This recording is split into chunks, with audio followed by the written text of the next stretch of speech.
Good morning, people. Twice in a week. What's happening? I just thought I'd do a quick energy check-in today. Thank you so much for your likes. Welcome new subs, and thank you also for your backdoor comments. I'm loving your private feedback, and I totally get why it isn't great for you to share on my page. I totally get that. I do that. But I love your feedback.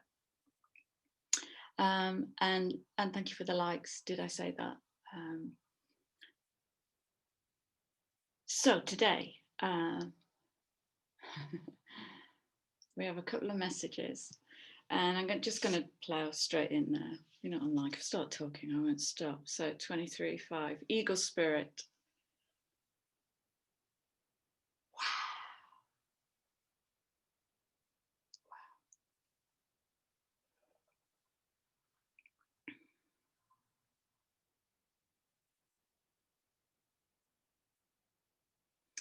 And actually, I've been wanting to speak about this, but in the context of anthropomorphizing spirit, source, active intelligence.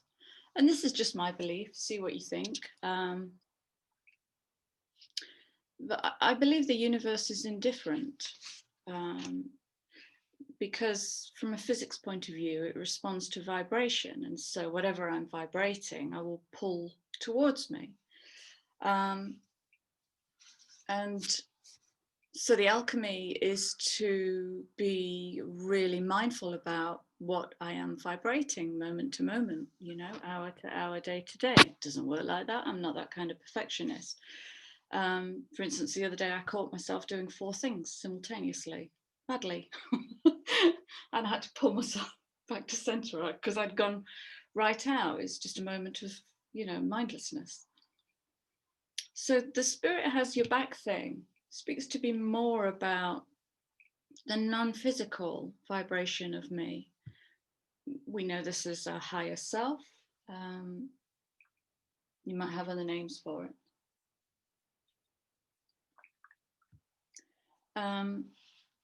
So yeah, I guess I'm a bit of a skeptic about the whole spirit has your back, because that's making it human. That's giving it an agenda that it's doing the best possible thing for you, finding you the best possible outcome. But if you're not worthy in your internal dialogue, if you're not worthy of the best possible outcome, it's never going to come.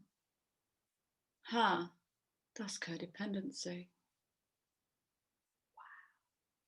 As within, so without, as below, so above. There's no limit.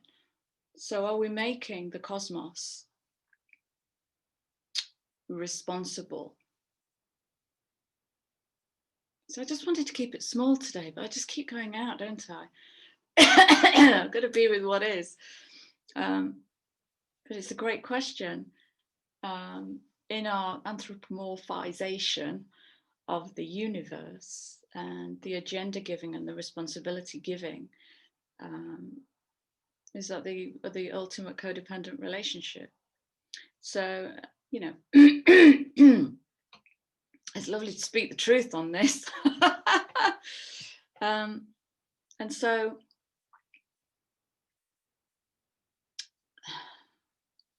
I'm the only one that's responsible, you know. If there's somewhere I want to go in life, if there's something I want to be in life, then I gotta, you hear me talk about build the inner cathedral, I gotta build that within to begin with, because I'm the blueprint for whatever is gonna come towards me. So I go within and I take my tools, you know, and I use alchemy and I transform anything that's blocking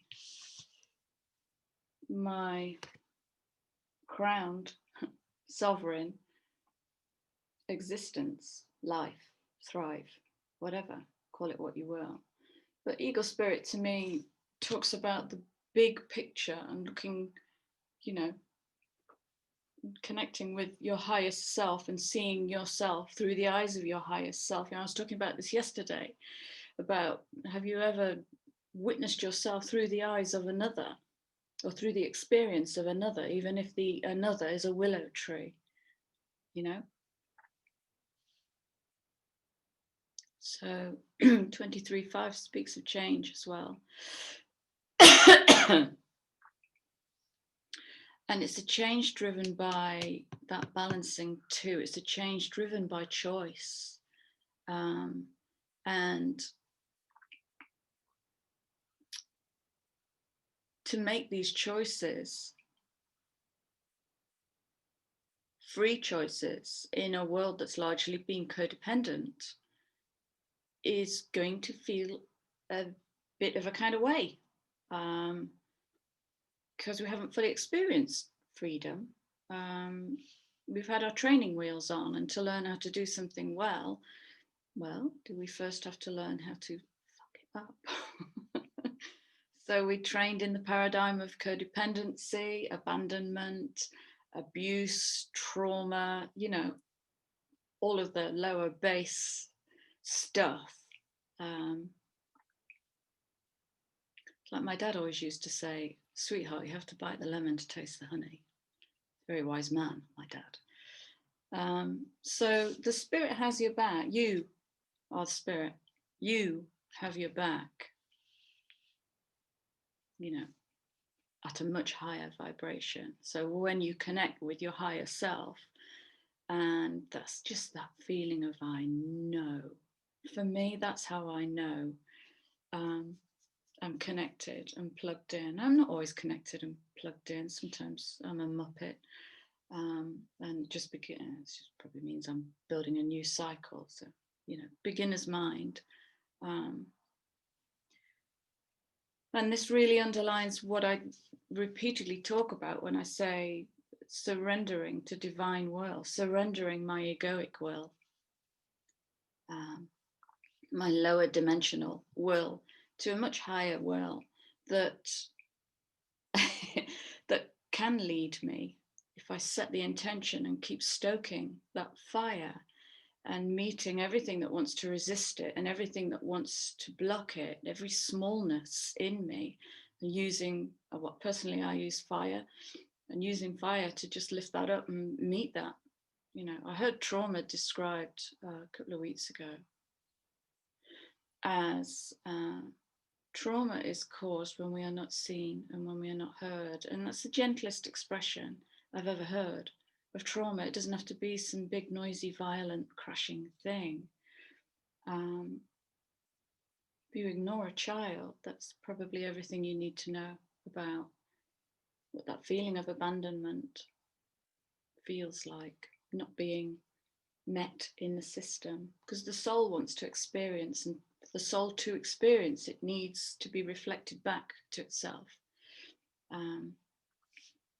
So yeah, get up above your timeline, connect with your higher self. That's your intuition and your absolute knowing. IKNOW, you know? And allow change to change you. I was thinking about this morning, actually. We want change, and sometimes when change comes, it feels so alien to us that maybe we resist it a little bit. Or maybe we fudge it or mold it or shape it or pull it into a shape that we recognize, because we struggle to work with the abstract, because everything in life is so prescribed, so defined. So I guess this is learning to work more with the infine, the I can't label it. I worked with an amazing client yesterday who refuses to label themselves, because in this phase of work that they are going through, putting themselves through, they are taking absolute ownership for the fact that I cannot be defined at the moment. You know, 23:5, that's that flux state of change. Can you be with that change? Can you be in the not knowing? Again, big picture 2020. Can you put the blindfold on and learn to walk blind? Find your balance, 2020. Find your balance with your eyes closed. Third eye open, crown connected to higher self. Lead me. My higher knowing will absolutely lead me. And if I want to mess it up, I absolutely can do that because I'm that clever. And when we move into this eagle spirit and dare to fly high, was that card I pulled the other day? Oh, it was all the mental confusion, wasn't it? And then this one bird had made this plea for freedom and was flying up high. And there's a question in there, isn't there? Do I pull myself down to match you?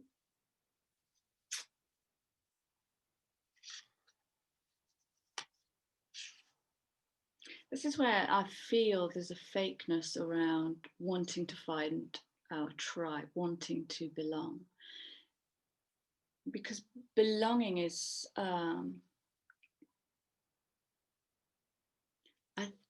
it's a delicate tango, belonging. And we've got to be careful that it isn't an excuse to fade and to blend and to grey out. Belonging is where your tribe celebrates your difference, can welcome your edges, you know, it's belongingness. So going back to eagle spirit, when you dare to fly high, you are creating change because you're inviting in the unknown. And if you're going to invite in the unknown, you have to have some kind of radical trust within you that your higher self has your back. You have your back, okay?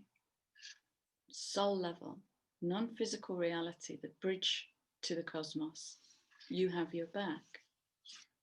And when you're in that state, look at this.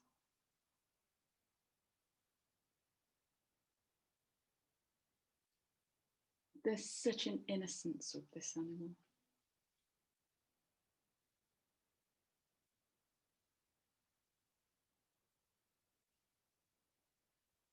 Miracles are endless.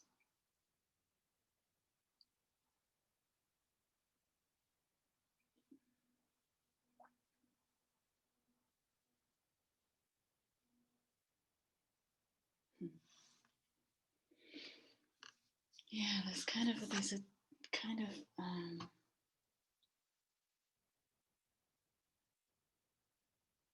I think the challenge is, do we deserve it with this card?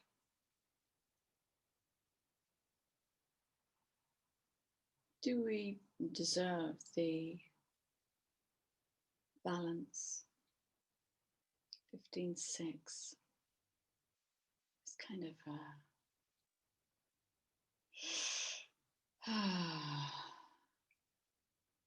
heart-centered, deserving, reciprocity, that's the word I'm searching for. So reciprocity here of giving and receiving, but we've got to be able to receive, okay. And the underlying card, the energy that's guiding today's reading,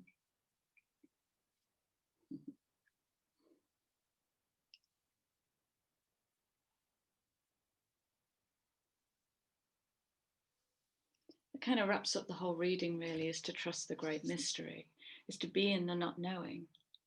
I watched a beautiful Tara Brach video the other day, and she was talking about her mindfulness approach and how she just notices, and getting into witness state, I believe, during this crazy time is a really healthy process, is just to notice, and this, and this, and this. Even if what you're noticing is, I want to kill you, and that, okay. 65.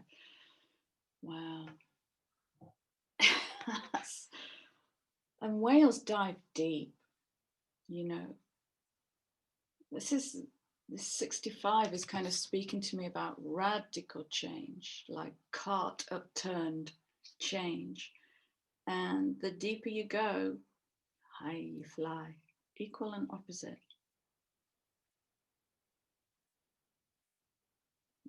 Trust in the not knowing, I think, is my message for today. With the eagle and the cow and the whale. Gorgeous, gorgeous, gorgeous. So guys, enjoy your day in spite of what's going on. And I'll be back soon. Okay. Much love. Take care.